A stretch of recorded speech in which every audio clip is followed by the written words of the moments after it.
Thank you for joining Wars of the Roses. And this is Nonsense as a Factor in Soul Growth by Manly P. Hall. An article taken from The All-Seeing Eye, Volume 1, Number 1, May 1923. Nonsense as a Factor in Soul Growth by Manly P. Hall. There are times in the unfolding of human consciousness when the student feels and honestly believes that the entire weight of the eternal plan, the salvation of God, man, and the universe, and the perpetuation of civilization, rests upon his shoulders. He feels that when he passes out, truth will die with him, and that his life must be so filled with duties that he has little, if any, time to demonstrate the qualities of the human race. Religion becomes such a weighty problem that he entirely forgets the necessity of humor and the value of mental and spiritual recreation. Or rather, we may say that lack of use has caused his sense of humor to atrophy. The inevitable result of losing the ability to laugh and to relax the tension of massive thought and incessant labor is unbalance and ultimate spiritual crystallization, commonly known in the world of affairs as freakishness and crankism. The ability of the philosopher to forget his philosophies and the mystic to lay aside his religion and smile with the world over some hopelessly trivial bit of nonsense is the sign of true superphysical greatness and spiritual balance. All students of symbolism know that for ages a long face has been considered symbolical of religion, and that the more sad you appear and the more dejected your countenance, the holier you are and the closer you are to a God who has long forsworn laughter. This idea is based upon an entirely erroneous concept of life. The appreciation of humor is a divine faculty. The quick wit that it develops may be used for much deeper works, while the inevitable radiation of cheer which accompanies the happy person is just as important to the growth of humanity as the philosophical concepts which we expound and the problems of compound ratio. There are those known in the world as wet blankets, gloom dispensers, and antidotefuls who in the name of God take all the cheer from life and with their blankets of pessimism totally eclipse the sun, which might otherwise send to our hearts at least a solitary ray. If there be an exceptionally high spot in heaven, a brownstone front in the great beyond, we shall undoubtedly find it reserved for those mystics and philosophers, sages and seers, who have not only made man think and pray, but have taught him how to laugh. The world is filled with trials and worries, with long faces and hopeless souls which must be met along the weary road that leads to light. But the powers that be have seen fit to bring laughter into the world, to cheer the weary hearts of striving men and women, and to make this gift doubly sure, have supplied a special set of facial muscles for its expression.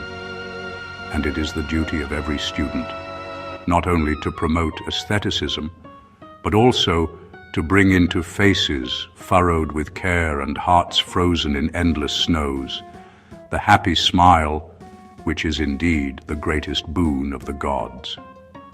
All the greatest philosophers have been noted not only for their quickness of mind, but for their sharpness of wit, and in truth there is nothing which shows the depth of thought and knowledge of life more than an original joke, which has something really funny in it. There is an art in jesting which can only be appreciated after a suffering mortal has listened to what the world calls humor. This art should be listed with the 7 immortal arts and sciences.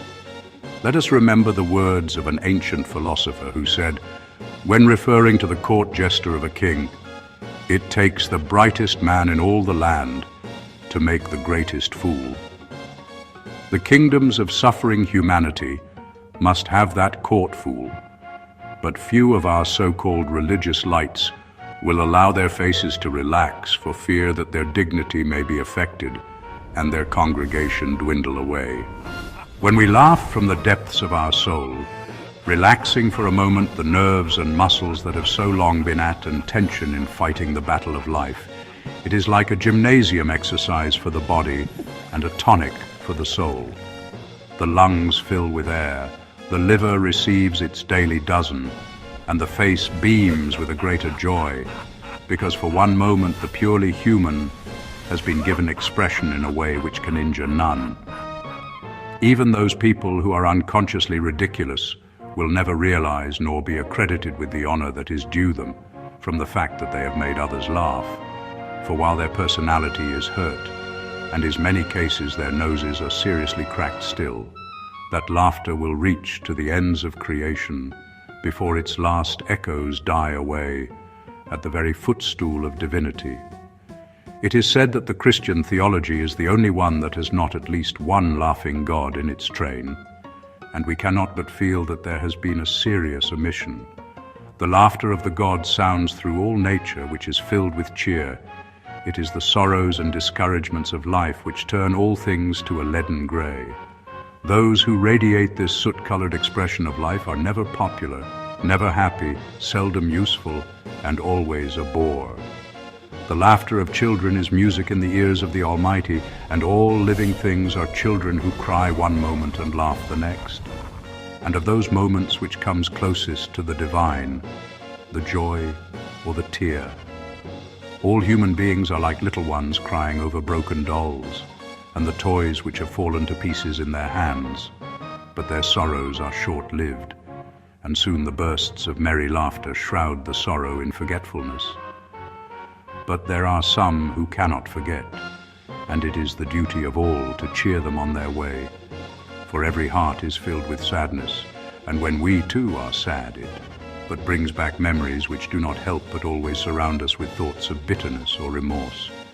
It is said that animals do not smile, but it seems that they do, for every horse and dog, and even the old cat purring on the hearth rug, have a contented, smiling appearance concealed somewhere about their faces. Even the fowls of the farmyard, with all their stateliness and dignity, have a certain twinkle in their eyes and a certain upward curve at the corner of their bills, which is often missing from the human physiognomy. And their dignity is all the greater because of its absurdity, while man's absurdities are always greater because of his dignity. There is a psychology in humor, a moral effect upon all with whom we come in contact. It makes us friends. We are invited to call again in a voice which means it. It brings us closer to the hearts of others. It ties us more tightly to the truly human. It tears down the barriers of creed and caste and gives us a footing in the hearts of others. There is no greater power which man can evolve than that of seeing all nature smiling, every plant and flower wreathed in merriness, smiling because his own soul is laughing, filled and overflowing with that exuberance of spirit which marks the true expression of spiritual growth. To see the laughter in nature, the joy in living, the good concealed beneath the ever-painful, is a thing not always easy to do. One must have within himself this fountain of mirth, which would have lengthened the life of Ponce de Leon had he not shortened his career by the seriousness of his search, which sees in everything not only the deep and mystical, but the divinely and sublimely ridiculous. When our hearts are about to overflow with sorrow, if we could but see with the eyes of the gods, we would smile at least. When we are about to be offended by the words and actions of others, if we could but think a moment, we would probably make matters much worse, for it would be a Herculean task to restrain the laughter which would bring with it the wrath of our opponent. You may say what you will. It is better far to see the ridiculous in life than the ever sordid. It is better far to laugh at the mistakes of man than to curse the decrees of God. And those who go around brewing cups of hemlock and radiating avalanches of gloom should indeed be listed with the false prophets and the blasphemers of God. The man who cannot find something pleasant to say, no matter where he may be, how unpleasant the experience, how uncongenial those around him, or how contrary to his taste the incident in question, should never claim even the first degrees of spirituality. The mystic knows that in the last analysis all opposites blend. Tragedy and comedy are one, and their apparently diverse ways are united at the doorway, which leads to heights immortal. So laugh and list among the benefactors of humanity, those who often with hearts filled with sadness have realized the sweetness of a smile and the gloriousness of mirth, and who have been the fools to make their brothers laugh. Their only reward being the realization that for a moment at least, a few hearts have forgotten their sorrows, and a few lonely wanderers have seen the sunny side of life. There is nothing more contagious than joy, and nothing more infectious than gloom. These two inseparable companions of mankind walk side by side, gloom noted for its length, joy for its breadth, and their eternal battle for mastery, one over the other, must be played out in every human heart. Acid temperaments make acid bodies, and the world is filled with intellectual alkalis which seem to stunt all the glories of nature. The reward of gloom is dyspepsia, ankylosing joints, rheumatism, and sour stomach. Those who cannot smile ferment all the world and spoil a glorious crop by their own tiny apple, and too often they do this in the name of God. There are thousands whose motto for life is, "If ye smile upon the Sabbath, ye shall weep ere Monday dawn," and other equally sentimental concepts of God's demand of man. Let us rather use as our motto, "A smile a day keeps the doctor away," and the more smiles, the more undesirables are excluded from the aura of our association. There are glooms of all kinds revolving in their orbits around us, but until the wet blanket enters our own hearts, we are master of them. And if our own lives are sunny, the spirits of negation have little chance of entrance there. One thing about the devil that we always admire is the fact that he has a most resounding laugh. And in spite of all his villanies, there is a certain refreshment which comes over us even as we are chilled by his hilarity. He does the most miserable things in the most jovial and likable way, and can even damn us with a smile upon his face. While many of our friends cannot even say good morning without looking like a heavy storm.